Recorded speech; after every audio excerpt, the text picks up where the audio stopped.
آپ کا ہر مقصد جو ہوگا اس عمل کی بدولت وہ پورا ہوگا۔ اس وظیفے میں وقت کی کوئی قید نہیں۔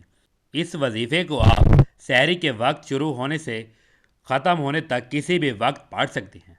ہم وظیفے کے آخر میں ویڈیو کے آخر میں وظیفے کی اجازت کے حوالے سے بتاتے ہیں، لیکن لوگ ویڈیو کا پہلا حصہ دیکھ کر چھوڑ دیتے ہیں، وظیفہ سن کر ویڈیو کو روک دیتے ہیں۔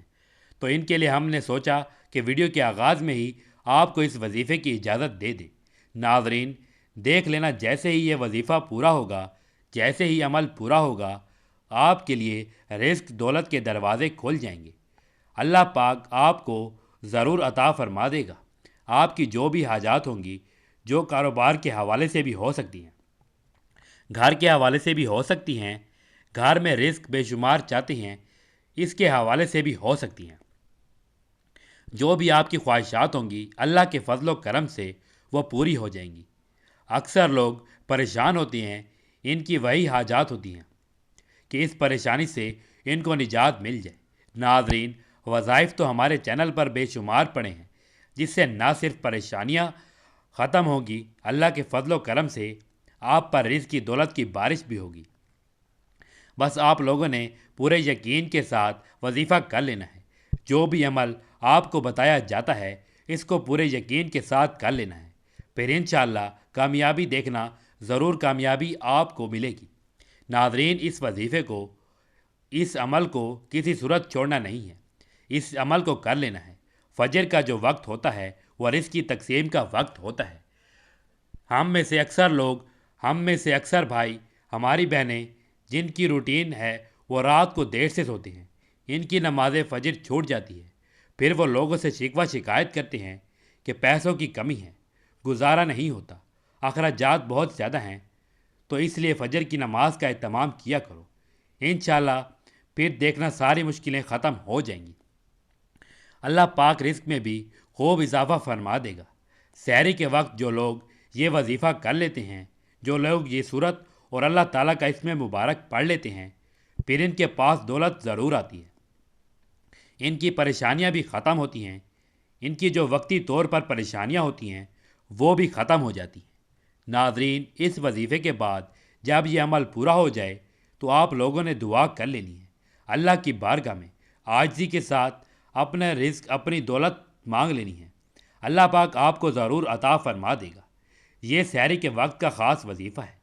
سحری کے وقت وظیفہ کرنے کا اجر و ثواب دگنا ہو جاتا ہے، کیونکہ یہ خاص قبولیت کا وقت ہوتا ہے۔ حضرت انس رضی اللہ تعالیٰ عنہ روایت فرماتے ہیں کہ رسول کریم صلی اللہ علیہ وآلہ وسلم نے ارشاد فرمایا، سحری کھایا کرو کیونکہ سحری میں برکت ہے۔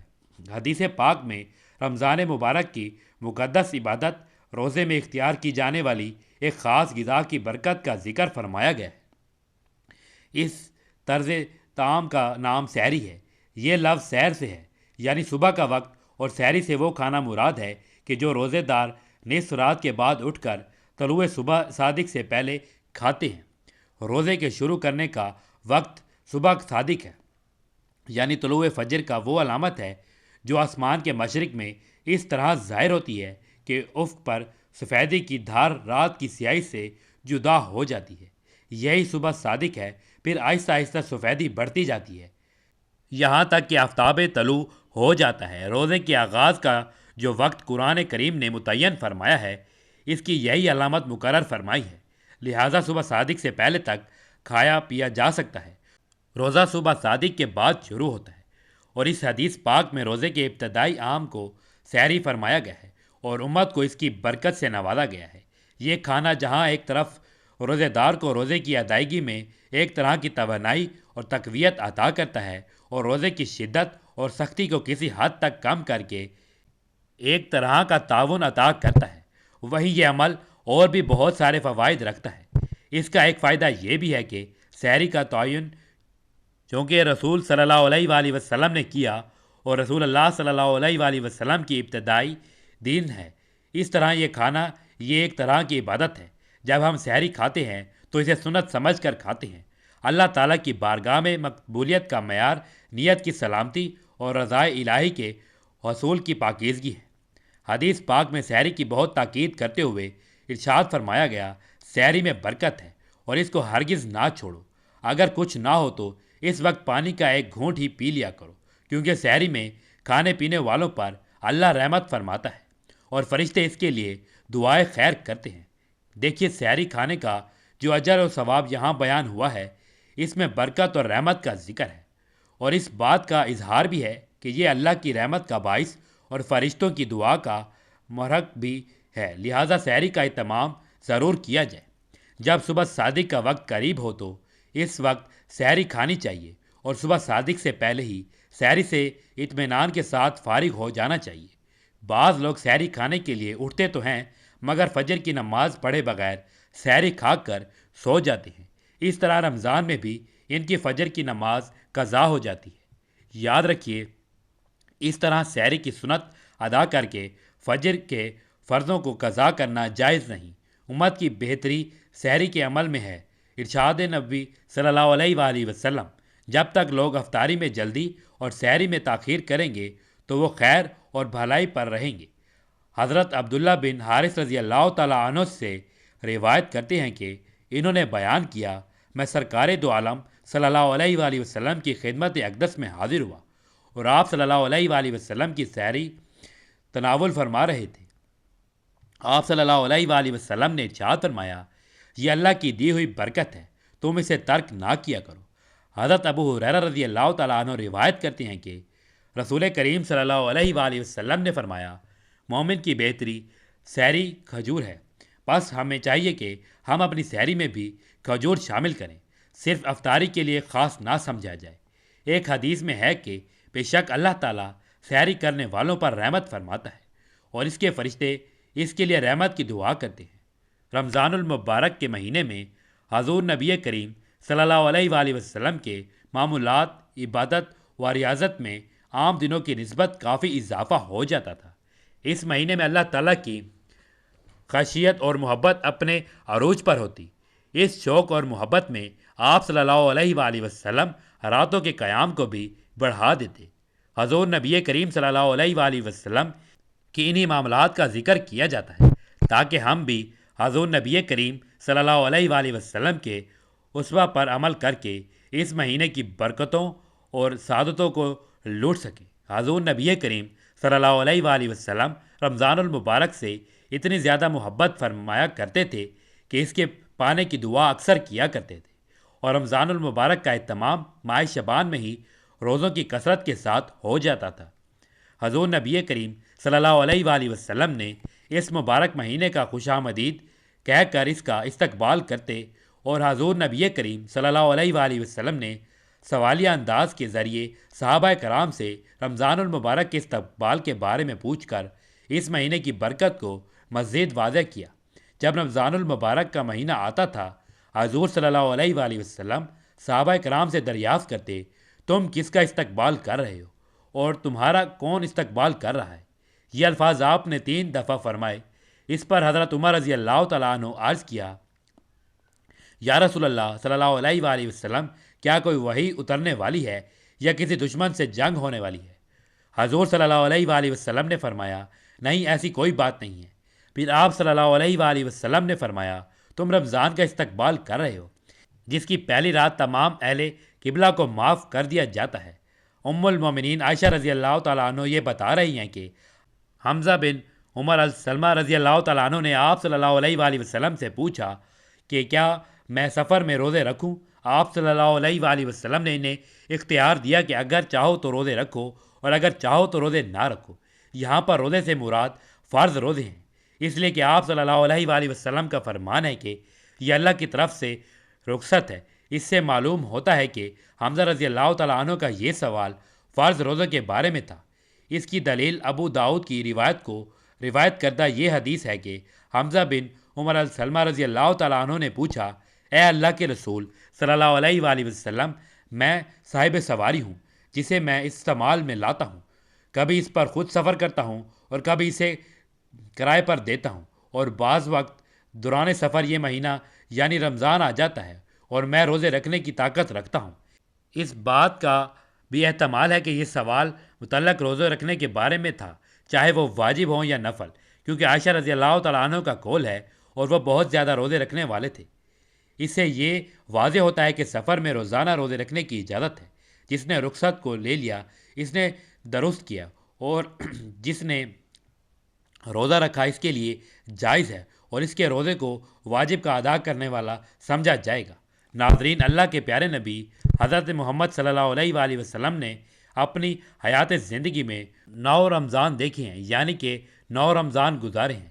10ویں رمضان کے شروع ہونے سے پہلے آپ اس دنیا سے پردہ فرما گئے، یعنی کہ آپ اللہ کے پاس تشریف لے گئے۔ اسی طرح سے آپ نے اپنی زندگی میں روزے فرض ہونے سے وفات تک 9 رمضان گزارے ہیں۔ تو ناظرین محترم، وقت کی نزاکت کو مد نظر رکھتے ہوئے آئیے آج کے اس عمل کی جانب چلتے ہیں کہ جس میں آپ کو قرآن پاک کی ایک بہت ہی پیاری سی چھوٹی سی سورت پڑھنی ہے، اور ساتھ میں اللہ پاک کا نام مبارک پڑھنا ہے۔ اس عمل کو کرنے کی شرط یہ ہے کہ آپ نے اس کو صبح سحری کھانے سے پہلے کرنا ہے۔ جیسے ہی آپ سحری کے لیے اٹھیں تو آپ نے سب سے پہلے باوضو ہو جانا ہے۔ باوضو حالت میں رہنے سے انسان کا رزق بھی بڑھتا ہے، اور باوضو وظیفے، ذکر و اذکار یا تلاوت کرنے سے ثواب بھی زیادہ ملتا ہے، اور ان کی تاثیر بھی زیادہ ہوتی ہے۔ تو آپ نے صبح اٹھتے ہی سحری کے وقت سب سے پہلے باوضو ہو جانا ہے۔ باوضو ہونے کے بعد آپ نے سب سے پہلے حضور پاک صلی اللہ علیہ وآلہ وسلم کی ذات اقدس پر درود پاک کا نذرانہ پیش کرنا ہے۔ درود پاک آپ اس طرح بھی پڑھ سکتے ہیں۔ درود پاک درود ابراہیمی پڑھ لیں، یا صلی اللہ علیہ وآلہ وسلم پڑھ لیں، یا صلی اللہ علیہ محمد پڑھ لیں، لیکن درود ابراہیمی کی فضیلت زیادہ ہے۔ تو ایک بار ثواب کی نیت سے میرے ساتھ بھی درود پاک پڑھ لیں۔ اللہم صلی علی محمد وعلی آل محمد کما صلیت علی ابراہیم وعلی آل ابراہیم انک حمید مجید۔ اللہم بارک علی محمد وعلی آل محمد کما بارکت علی ابراہیم وعلی آل ابراہیم انک حمید مجید۔ تو ناظرین، درود پاک پڑھنے کے بعد آپ نے اللہ تعالیٰ کا یہ مبارک نام پڑھنا ہے۔ اس کو نوٹ فرما لیں۔ اللہ تعالیٰ کے اس مبارک نام کو آپ نے صرف 21 مرتبہ پڑھنا ہے۔ یہ اللہ تعالیٰ کا بہت پیارا نام ہے، یا غنیو۔ اس کو آپ نے 21 بار پڑھنا ہے، یا غنیو یا غنیو یا غنیو۔ اس کے بعد قرآن پاک کی بہت ہی پیاری اور چھوٹی سی سورت کی تلاوت کرنی ہے۔ یہ قرآن پاک کی بہت سی چھوٹی سی سورت ہے، سورت کوثر۔ اس کی آپ نے تلاوت کرنی ہے۔ ایک مرتبہ میں آپ کو پڑھ کے سناتا ہوں۔ جو لوگ پڑھنا نہیں جانتے وہ میری ویڈیو کو دیکھتے ہوئے اس سورت کو سنتے ہوئے بھی اس عمل کو کر سکتے ہیں۔ تو سورت کوثر سماعت فرما لیں۔ انا اعطینک الکوثر فصلی لربک وانحر ان شانئک ھو الابتر۔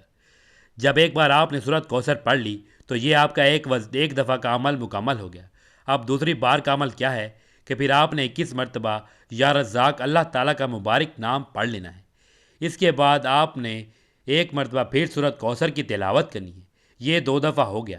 اس کے بعد تیسری مرتبہ پھر 21 بار اللہ تعالیٰ کا مبارک نام یا وہاب پڑھ کر ایک مرتبہ پھر سورت کوثر کی تلاوت کرنی ہے۔ اسی طرح آپ نے یہ عمل پورا کرنا ہے۔ اب آپ یہ عمل پورا کر لیں۔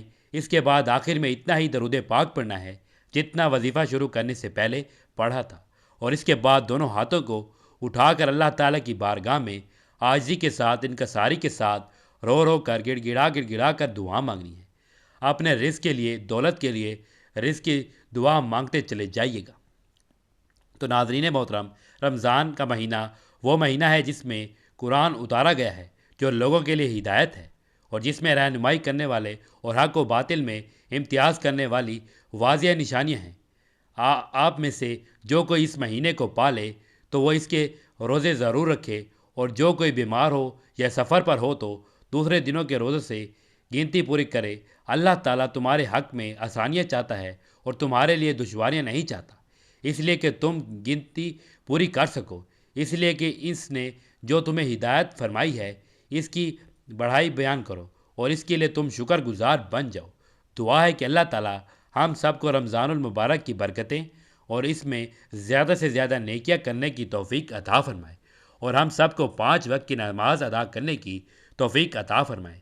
میرا سنانا اور آپ کا سننا اپنی بارگاہ میں قبول و منظور فرمائے۔ آمین ثم آمین۔ ناظرین، اپنے رزق میں برکت، وسعت اور کشادگی کے لیے اللہ تعالیٰ کے 99 ناموں میں سے کوئی ایک نام لکھ کر کمنٹس میں ضرور شیئر کریں۔ اللہ تعالیٰ ہم سب کا حامی و ناصر ہو۔ جزاک اللہ۔